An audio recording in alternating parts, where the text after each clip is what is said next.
오늘 하나님께서 주시는 말씀 봉독합니다. 히브리서 11장 32절에서 40절 말씀입니다.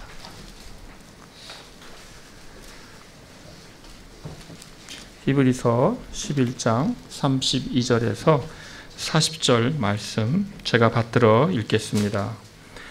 내가 무슨 말을 더하리요? 기드온, 바락, 삼손, 입다, 다윗 및 사무엘과 선지자들의 일을 말하려면 내게 시간이 부족하리로다. 그들은 믿음으로 나라들을 이기기도 하며 의를 행하기도 하며 약속을 받기도 하며 사자들의 입을 막기도 하며 불의 세력을 멸하기도 하며 칼날을 피하기도 하며 연약한 가운데서 강하게 되기도 하며 전쟁에 용감하게 되어 이방 사람들의 진을 물리치기도 하며 여자들은 자기의 죽은 자들을 부활로 받아들이기도 하며 또 어떤 이들은 더 좋은 부활을 얻고자 하여 심한 고문을 받되 구차히 풀려나기를 원하지 아니하였으며 또 어떤 이들은 조롱과 채찍질뿐 아니라 결박과 옥에 갇히는 시련도 받았으며 돌로 치는 것과 톱으로 켜는 것과 시험과 칼로 죽임을 당하고 양과 염소의 가죽을 입고 유리하여 궁핍과 환난과 학대를 받았으니 이런 사람은 세상이 감당하지 못하느니라. 그들이 광야와 산과 동굴과 토굴에 유리하였느니라. 이 사람들은 다 믿음으로 말미암아 증거를 받았으나 약속된 것을 받지 못하였으니 이는 하나님이 우리를 위하여 더 좋은 것을 예비하셨은즉 우리가 아니면 그들로 온전함을 이루지 못하게 하려 하심이라. 아멘.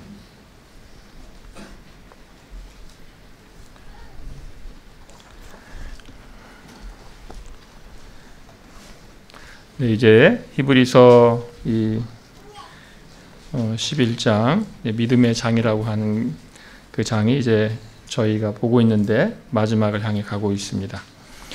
히브리서는 아벨로부터 시작하여서 믿음으로 살아간 증인들을 우리에게 보여주었습니다.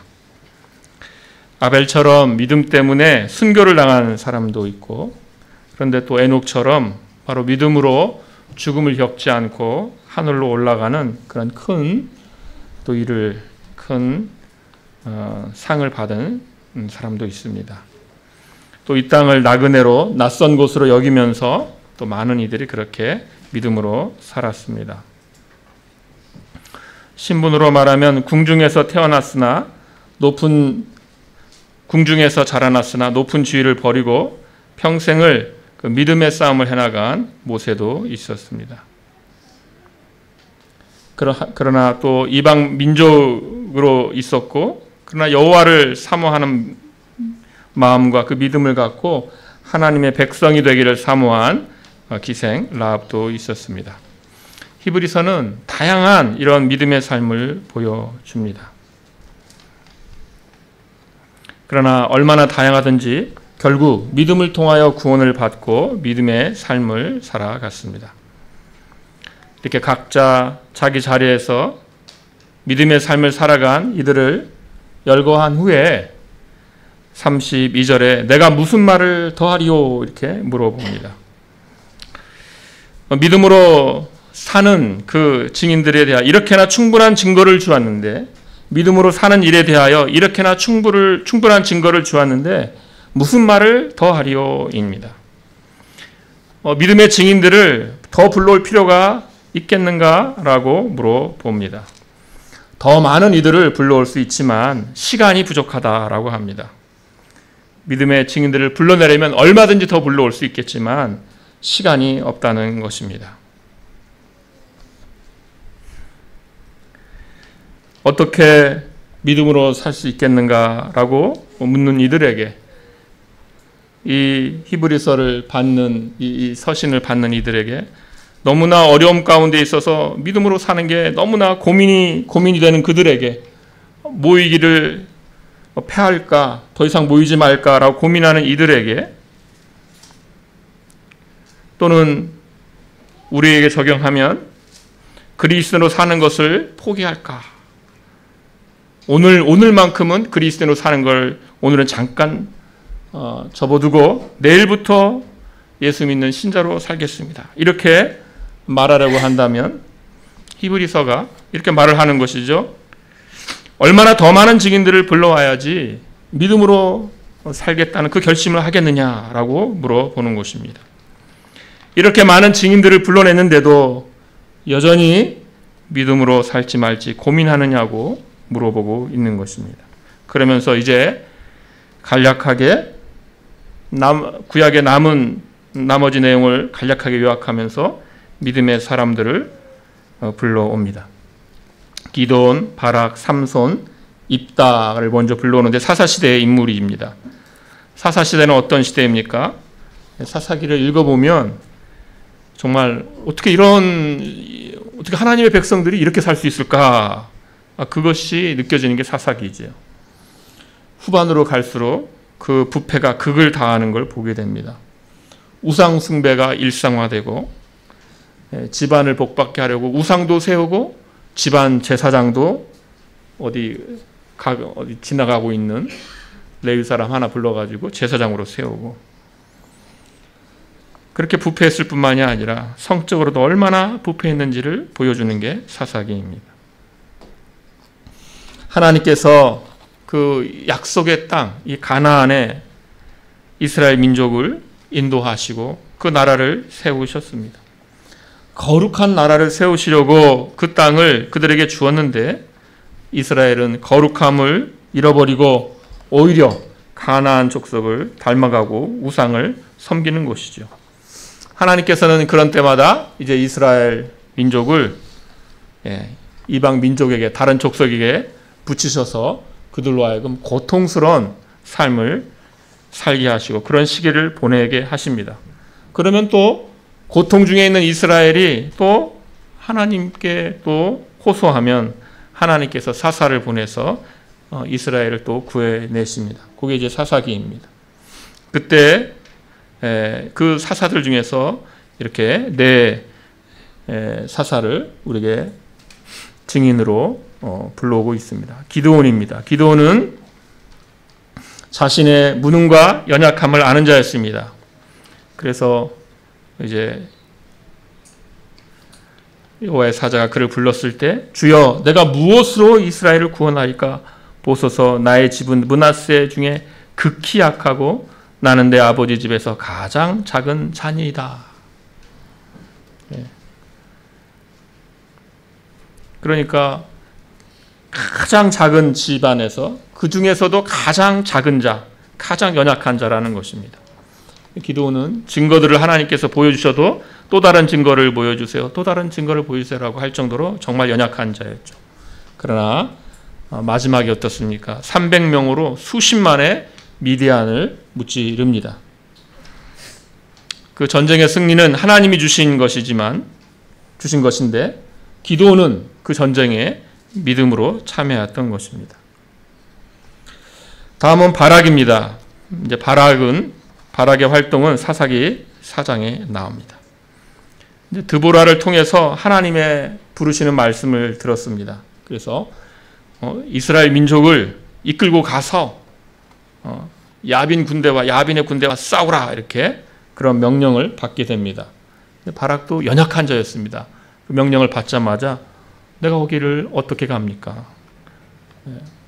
너무 소심하고 너무 담대하지 못했습니다. 그래서 이제 드보라에게 당신이 나와 함께 가면 내가 가려니와 당신이 나와 함께 가지 않으면 나도 가지 않겠습니다. 그런데 이제 함께 가겠다고 하니 그러면 가겠습니다. 그리고 하나님의 말씀을 듣고 순종하여 출정하고 승리를 하였습니다. 다음은 삼손입니다. 삼손 이야기는 여러분이 다 잘 아실 겁니다. 정말 나신이로 태어난, 그러나 정말 참 나신답지 못하게 살다가 얼마나 드라마틱한 그 인생을 삽니까? 특별한 능력을 가졌지만은 그 능력을 온전히 사용하지 못하고 나중에 타락한 모습을 보이고 하나님의 징계를 받게 되죠. 그래서 포로가 되어서 두 눈을 뽑히게 되고 짐승처럼 맷돌을 가는 그런 고통에 처하게 됩니다. 그런데 이 삼손도 마지막에 믿음으로 하나님을 의뢰하고 자신의 생명을 바쳐서 하나님의 나라를 위해서 큰 믿음의 일을 하게 됩니다. 그러니까 뭔가 이렇게 지금 소개하는 인물들이 약간 우리가 볼 때는 믿음의 인물로 소개 불러와야 되는 인물들인가라고 할 만한 그런 인물들인 것처럼 느껴지죠. 또 마지막 인물로 입다를 언급합니다.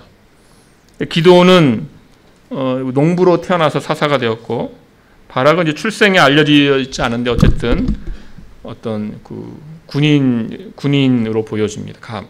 어떤 가문에. 삼손은 나신인으로 태어났죠. 특별히 태어났죠. 반면 입다는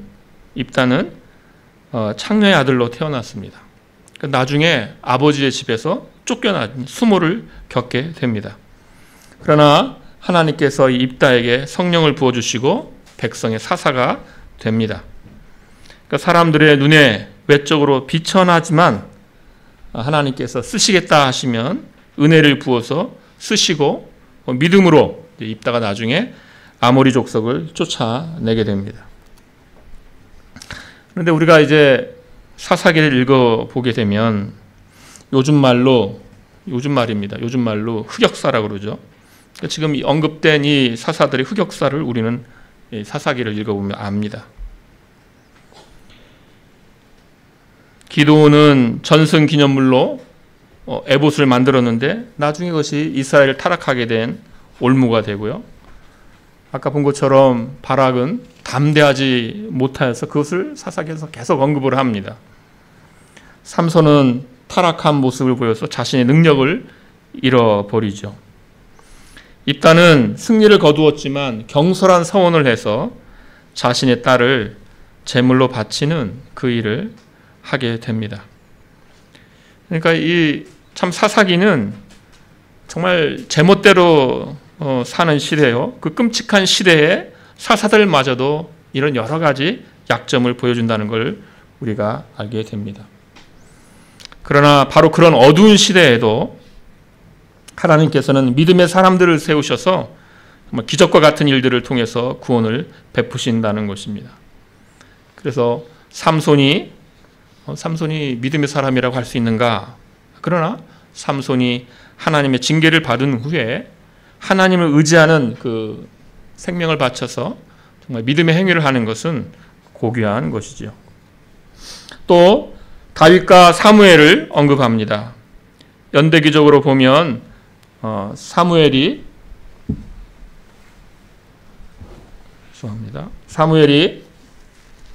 다윗보다 앞에 와야 하지만 다윗을 먼저 놓고 사무엘을 나중에 놓습니다. 사사시대 이후 이스라엘 역사를 요약하면서 왕들이 있고 또 선지자들이 있는 것인데 그 왕들의 대표자로 다윗을 놓고 그리고 선지자들의 대표자로 사무엘을 놓고 나머지는 그 사무엘을 따라오는 방식으로 구약의 역사를 그냥 다윗과 사무엘로 요약하고 있는 것이죠. 그리고 이들을 통한 믿음의 결과들을 보여줍니다. 그래서 이들을 통한 믿음의 결과들이 처음 10가지는 정말 이 믿음으로 우리가 얼마나 큰 은혜를 얻을 수 있는가, 얼마나 큰 승리를 얻을 수 있는가를 맛보게 합니다. 그 10가지가 나오는데요. 보시면 믿음으로 나라들을 이긴다고 합니다. 의를 행하기도 한다. 세 번째로 약속을 받기도 한다. 네 번째로 사자들의 입을 막기도 한다. 다섯 번째로 불의 세력을 멸하기도 한다. 여섯 번째로 칼날을 피하기도 한다. 연약한 가운데서 강하게 되기도 한다. 여덟 번째 전쟁에서 용감하게 된다. 아홉 번째 이방 사람들의 진을 물리치기도 한다. 마지막 열 번째로 자기의 죽은 자들을 부활로 받기도 한다는 것입니다. 이 내용들이 구약에서 어떤 사건을 구체적으로 시작하는지 어렵지만은 우리가 대략적으로 그러나 앞에 있는 그 인물들과 이렇게 연결시켜보면 대략적으로 알 수가 있죠.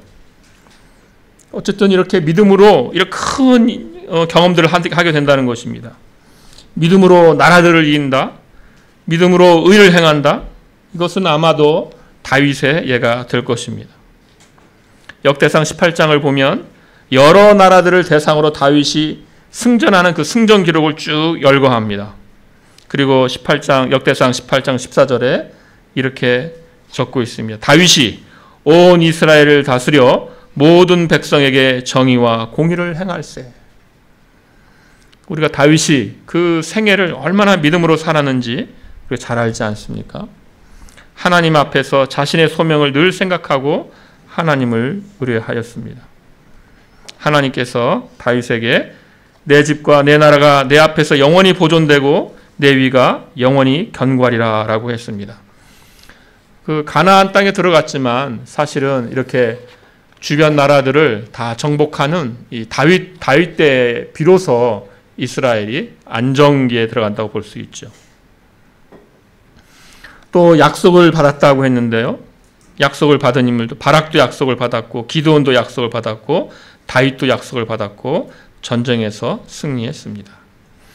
또 사자들의 입을 막기도 합니다. 믿음으로 사자들의 입을 막습니다. 이것은 이제 사무엘 이후 여러 선지자들이 나오는데 다니엘의 이야기죠. 다니엘이 워낙에 민첩하고 충성되이 행하여서 왕이 다니엘에게 그 전국을 다스리게 하려고 했는데 시기한 사람들이 왕에게 조서를 내리도록 합니다. 왕 외에 다른 신에게 기도하면 사자굴에 넣도록 이런 조서를 내리게 합니다. 다니엘은 그 조서를 알면서도 하나님께 기도합니다. 그래서 고소를 받아서 사자굴에 떨어지죠. 그러나 그의 몸은 하나도 상하지 않죠. 그래서 다니엘 6장 23절에 다니엘을 굴에서 올린즉 그의 몸이 조금도 상하지 아니하였으니 이는 그가 자기의 하나님을 믿음이었더라라고 합니다. 그러니까 믿음으로 사자의 입을 막은 것이죠. 또 불의 세력을 멸하기도 합니다. 이것은 다니엘의 세 친구 사드락, 메삭, 아벳느고의 이야기이죠. 그래서 그 느부갓네살 왕이 금신상을 세우고 절하라 했는데 절을 하지 않죠. 풀무불에 던져 넣습니다. 마지막 기회를 줄 테니까 절해라 했는데 굴하지 아니하고 절을 하지 않고 믿음을 보이고 하나님께서는 그들을 그 불에 하나도 상하지 않게 하시고 구원하십니다. 또 칼날을 피하기도 하며 하나님께서 자신을 의뢰하는 자들을 구원하시려고 칼을 피하게 하신 일이 여러 번 있습니다. 다윗도 있고 또 몇몇 선지자들이 그 칼로부터 피하는 그 일이 있게 됩니다. 하나님께서는 믿음으로 나아가는 자들을 칼날에서 피하게 하시고 구원하여 주십니다. 또 연약한 가운데서 강하게 되기도 하며 전쟁에서 용감하게 되어 이방 사람들의 진을 물리치기도 하며 이렇게 합니다. 아까 말씀드렸던 이 사사들의 예를 들 수 있겠습니다. 연약한 가운데 있던 자들, 기드온, 또 바락 이런 자들 다 약했습니다. 정말 연약한 자들이었는데 나약한 자들이었는데 믿음으로 강하게 되어서 용감하게 되었고 이방 사람들의 진을 물리쳤습니다. 이런 걸 볼 때 신자는 자신이 얼마나 연약한 줄 아는 자요. 또 그래서 그럼으로써 더욱더 의뢰하는 자인 것을 우리가 알게 됩니다. 삼손의 경우는 어떠합니까, 여러분? 정말 강한 자였지만 결국 타락하게 되었고 하나님의 큰 징계 가운데서 정말 연약한 자가 되어버렸죠. 나중에는 두 눈을 뽑히고 블레셋인들의 이제 놀잇감이 되지요. 놀잇감이 되는데 그러나 하나님께서 그를 마지막에 한번 강하게 하시지요. 우리가 얼마나 연약한가 이것을 우리가 아는 자가 되어야 합니다. 하나님을 의지하는 자가 되어야 합니다. 하나님께서 그런 연약한 자를 강하게 하시고 하나님의 일을 위하여 쓰시기 때문입니다. 이제 마지막 10번째로 여자들은 자기의 죽은 자들을 부활로 받아들이기도 하며입니다. 이제 앞의 이야기가 전쟁에서 싸우는 이야기라면 전쟁보다 놀라운 일은 죽은 자가 살아나는 일이죠. 구체적으로 무엇인지 모르지만 엘리야가 사르밧 과부의 아들을 살릴 일도 있었고요. 엘리사가 수넴 여인의 아들을 살린 일이 있었습니다. 죽은 자가 다시 살아나는 일이라는 것은 인간의 힘으로는 이룰 수 없는 가장 큰 기적입니다. 믿음의 결과로 그래서 가장 마지막에 이 부활이 있는 것이죠. 믿음으로 죽은 자를 부활로 다시 받았다. 이게 가장 마지막에 있는 일입니다.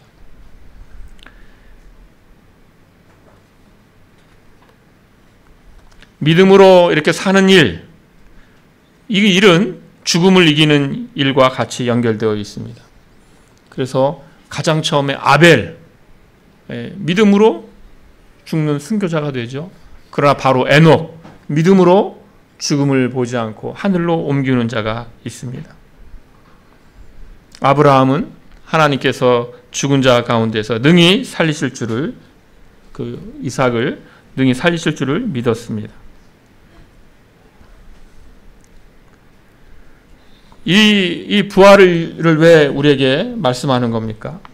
죽음의 위협이 우리의 신앙에 방해가 되느냐라는 것이죠. 믿음으로 행하는 자를 죽음에서 구원하시고 사자입도 막으시고 불에서도 보호하시고 칼도 피하게 하셔서 죽음에서 구원하신다. 죽었어도 다시 살리신다. 죽음이란 위협 때문에 왜 믿음에서 물러서겠는가라고 우리의 믿음을 격려하는 것입니다. 죽음을 두려워하지 말아라. 죽음에서라도 구원해내시는 하나님을 의지하여서 믿음으로 살라는 것입니다. 이렇게 믿음으로 살 때 경험하는 놀라운 이 승리의 경험 또는 은혜의 경험을 이렇게 10가지 보여줍니다. 그러나 믿음으로 살 때 외적인 이런 승리의 경험만이 있는 것이 아니죠. 그래서 이제 그 다음은 또 다른 경험, 믿음의 경험들을 우리에게 알려줍니다. 그래서 어떤 이들은 더 좋은 부활을 얻고자 하여 심한 고난을 받되 구차히 풀려나기를 원하지 아니하였으며 라고 합니다. 사랑하는 그 자식을 죽음에서 다시 부활로 돌려받는 그 일과 지금 나오는 심한 고문을 받아서 죽는 그 일은 완전히 반대되는 일이죠. 그러니까 한편에서는 믿음으로 인하여서 죽음에서 구원을 받고 다른 한편에서는 똑같은 믿음으로 인하여서 고문을 받고 죽어가는 일이 있다는 것입니다. 교회 역사에서 이 일은 계속되고 있죠. 초대교회에서 로마의 포갑에서 그리스도인들이 얼마나 많이 죽어갔는지 모릅니다. 사자의 입에서 그 다니엘이 구원을 받지만 그러나 초대교회 때 많은 이들이 스타디온에서 그 관객들의 즐거움을 위하여서 사자의 먹잇감으로 죽어갔습니다. 불에서 건진받는 이들이 있었지만은 그러나 믿음 때문에 화형을 당하는 일이 셀 수 없이 교회사에서는 많았습니다. 종교개혁 때 그 위그노와 또 왈도파가 믿음 때문에 당한 일들, 벨직 신앙고백서를 작성했던 귀도 드브레가 이제 제네바에 있다가 청빙받아 가는 그 교회, 그 전임 목사 둘이 다 화형당해서 죽었습니다.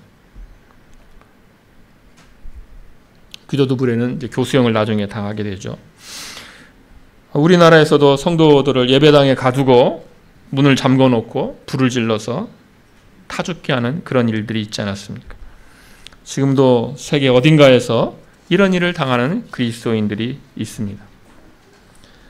그러니까 믿음으로 한편에서는 사랑하는 자식을 죽음에서 다시 돌려받는 일을 경험하기도 하지만 믿음으로 다른 편에서는 심한 고난을 받고 죽는 일이 있습니다.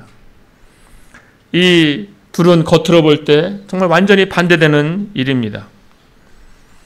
이 믿음으로 인하여서 이 10가지 이 승리의 경험, 은혜의 경험을 먼저 우리에게 알려줬는데, 그렇다면 믿음 때문에 고문받고 죽어가는 일은 믿음의 실패입니까? 그렇지 않죠. 사랑하는 자식을 죽음에서 돌려받는 그런 기적 같은 일도 믿음으로 경험하는 일이요, 믿음 때문에 고문을 당하고 죽어가는 그 일도 또한 믿음의 일이 되는 것입니다.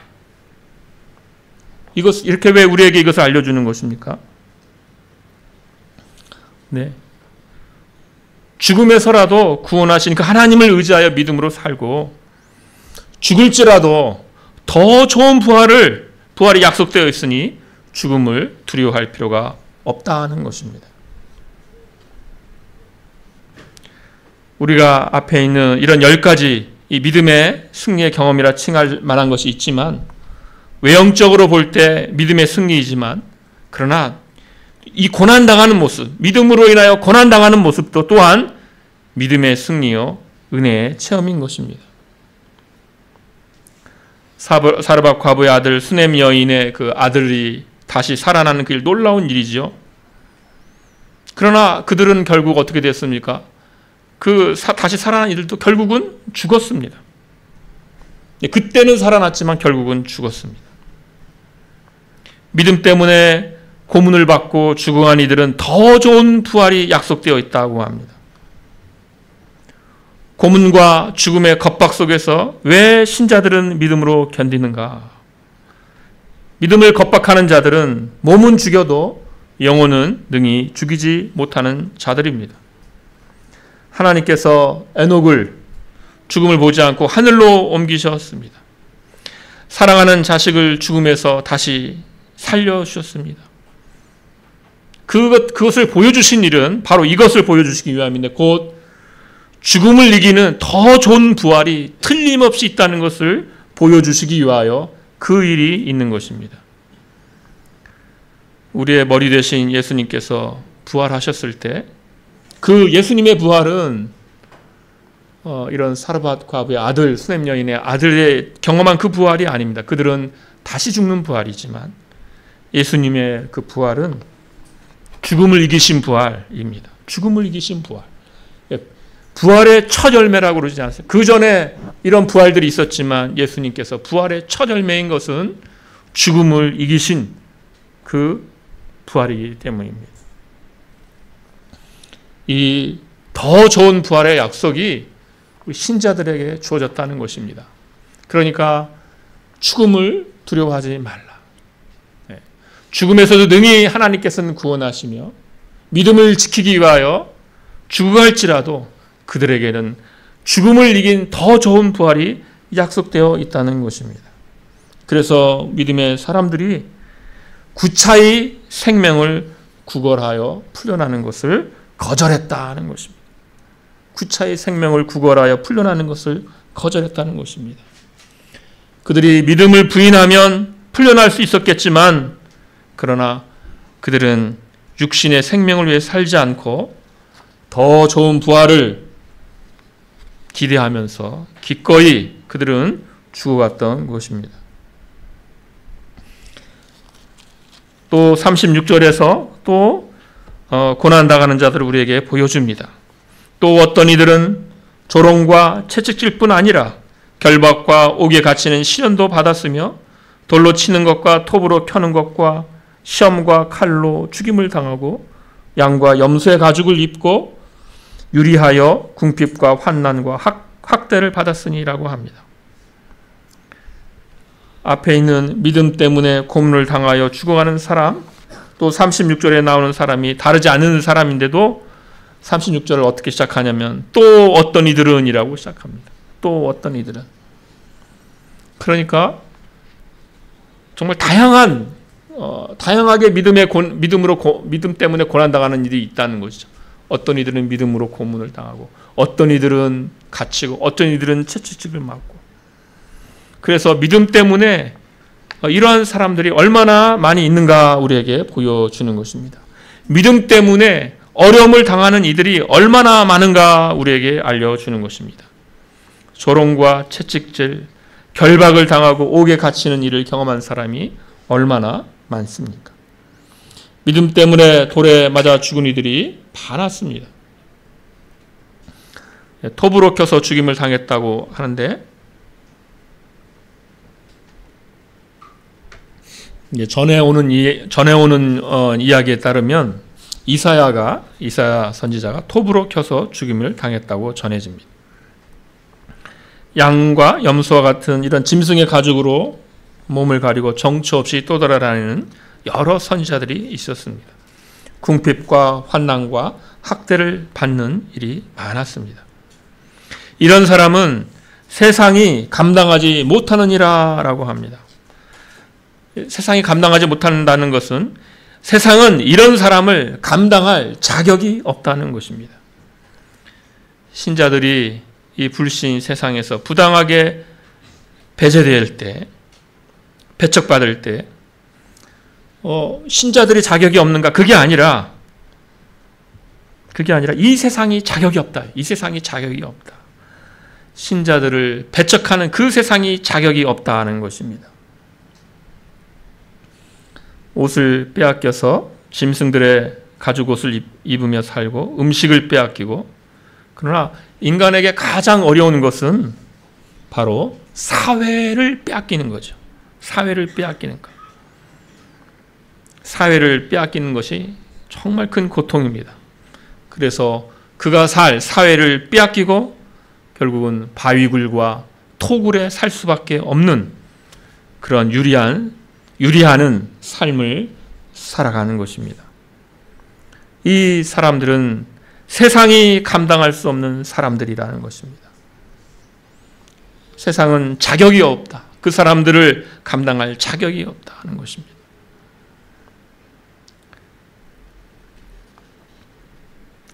우리가 잊지 말 것은 지금 11장 33절에 그들은 믿음으로 여기에 다 연결된다는 것입니다. 믿음으로.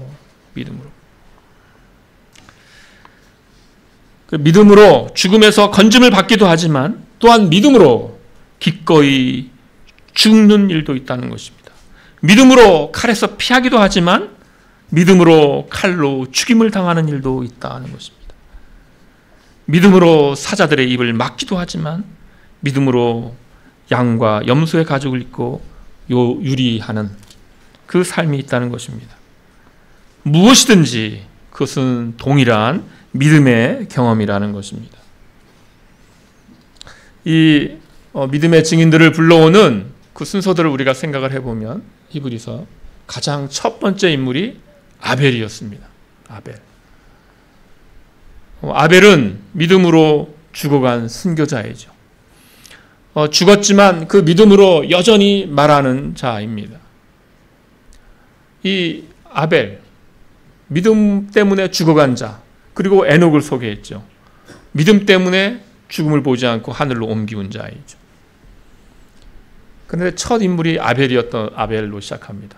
믿음 때문에 죽은, 그러니까 믿음 때문에 정말 뭐 이렇게 대단한 승리를 거두거나 아니면 믿음 때문에 에녹처럼 정말 에녹 먼저 시작을 하지 않고 아벨부터 시작했다는 것이죠.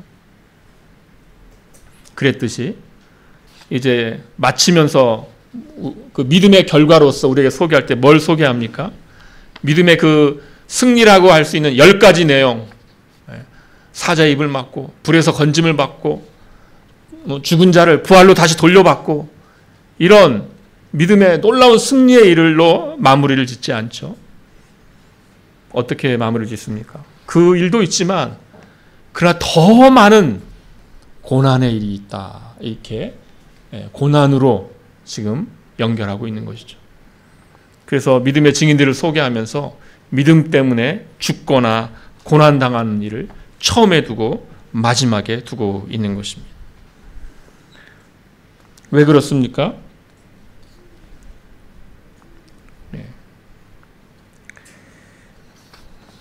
믿음으로 사는 이 삶이 고난의 삶이 많이 있기 때문이죠. 그러나 두 가지 모습 다 동일한 믿음의 경험인데, 신자가 고난을 견뎌야 하기 때문에 그래서 순교로서 시작하고 고난으로 마치는 이 믿음의 삶을 우리에게 보여주고 있는 것입니다.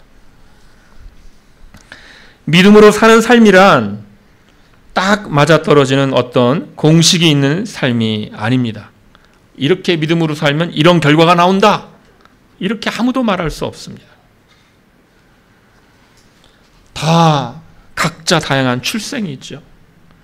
다양한 가정이 있고 각 사람마다 다양한 경험이 있고 다양한 삶의 과정을 겪고 믿음의 삶이란, 믿음으로 사는 삶이란 한 인격체가 겪는 삶입니다. 바락처럼 정말 나약하고 삼손처럼 정말 실패하고 징계당하고 마지막에 한번 믿음으로 한번 살아내는 자도 있을 수 있고요.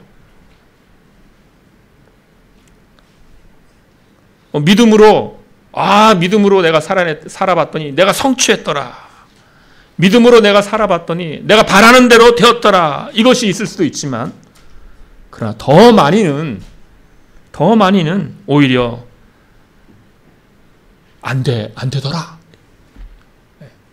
더 많이는 오히려 환난이 있더라. 고난이 있더라.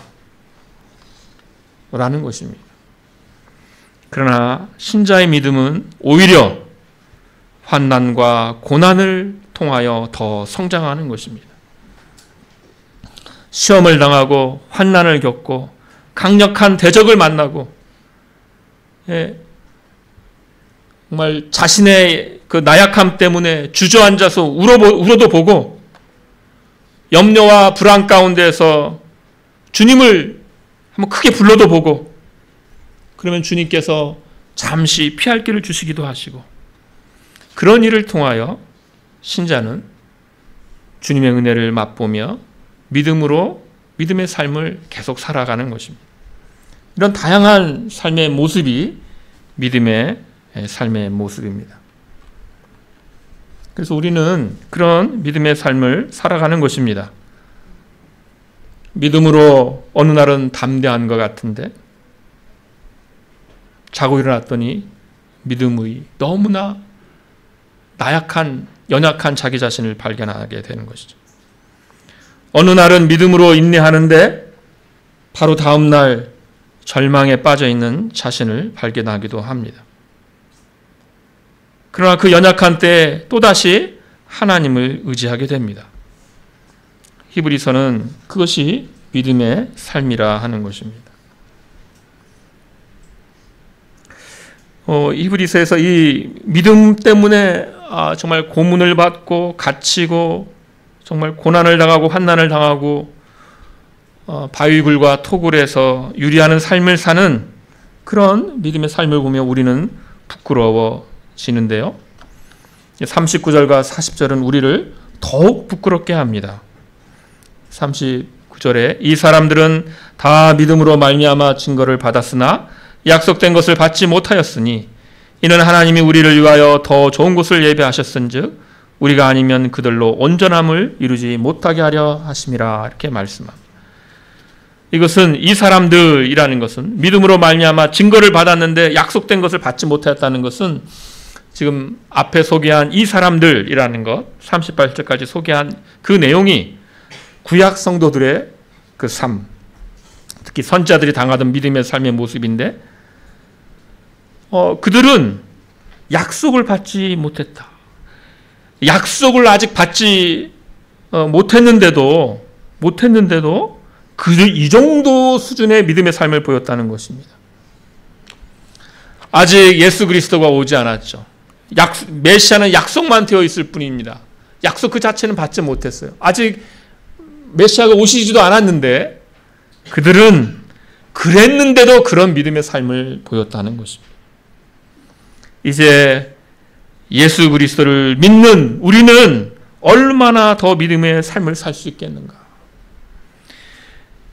예수 그리스도께서 하나님의 아들이 인성을 취하사 사람이 되시고 십자가에서 죽으심으로 우리에게 구속을 이루셨는데 그것을 누리는 우리는 얼마나 더 큰 믿음으로 살 수 있겠느냐고 우리를 격려하는 것입니다.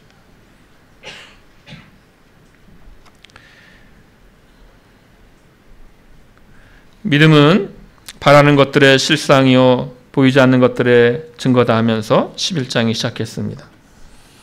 그러나 바로 믿음이 바라는 것들의 실상이요 보이지 않는 것들의 증거라는 그 구절 자체가 믿음으로 사는 것이 결코 쉽지 않음을 보여줍니다. 왜냐하면 실상이다라는 건 현실인데 우리가 믿음으로 살려고 할 때 우리가 도전받는 이 실상과 우리가 바라는 것들의 실상은 부딪히기 때문입니다.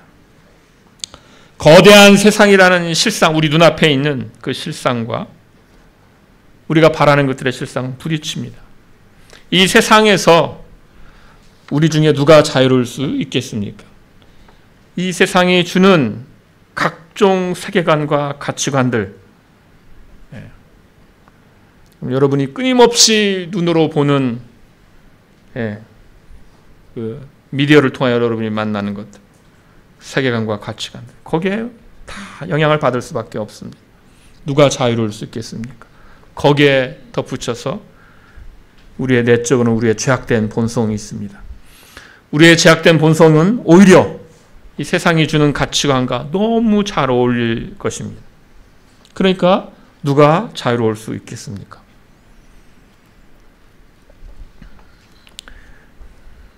이런 시대를 살아가는 우리가 어떻게 세상이 감당하지 못하는 신자들이 될 수 있겠습니까? 우리는 이 불신 세상에 대하여 나그네로 살 수 있을까요? 낯선 자로 살 수 있을까요? 정말 예수님이 오시기 전에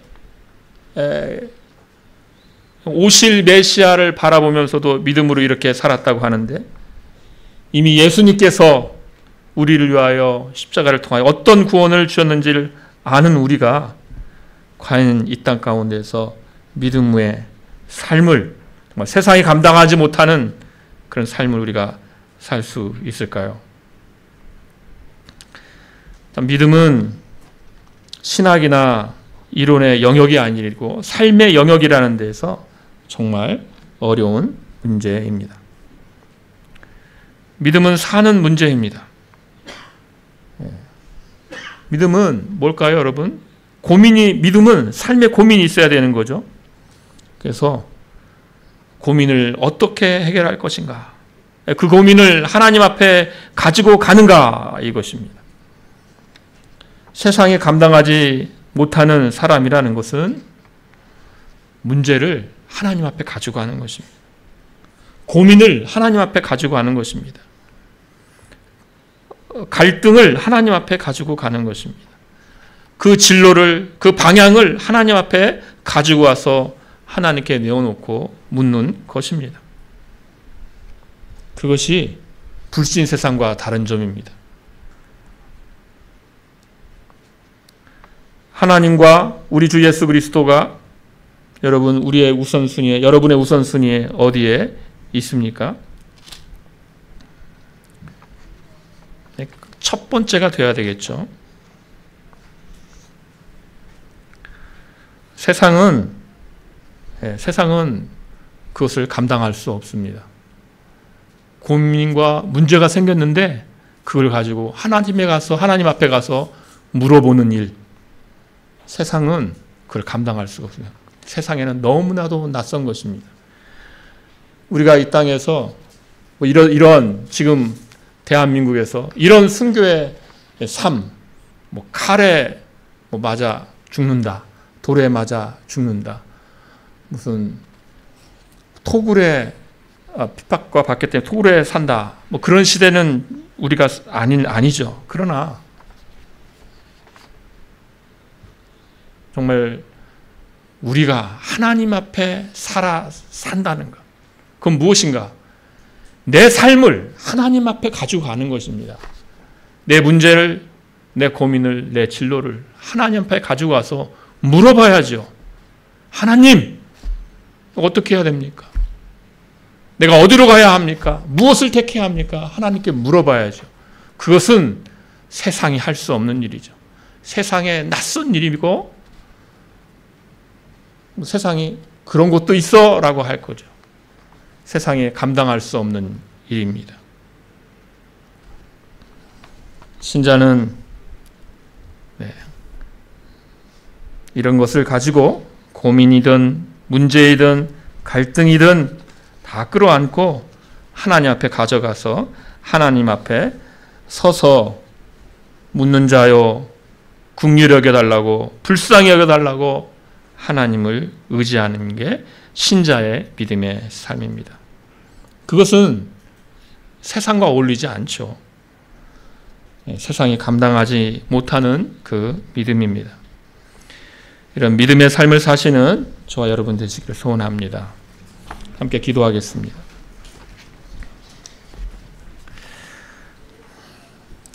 하나님 아버지, 저희는 너무나도 연약하고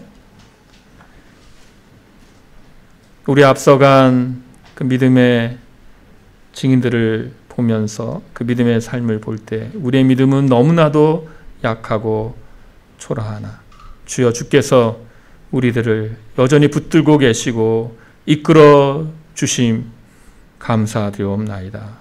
아버지 하나님, 세상은 여러 가지 자기들의 가치관과 세계관으로 우리들을 설득하고 세상의 방식으로 우리들을 증명하려 하지만 아버지 하나님, 그러나 그것들에 귀 기울이지 않고 하나님을 의지하는 자요 예수 그리스도를 붙드는 자로서 우리를 증명하면서 이 믿음의 삶을 이 땅에서 담대히 살아나가게 우리와 함께하여 주시고 우리를 붙들어 주시옵소서. 예수님의 이름으로 기도하옵나이다. 아멘.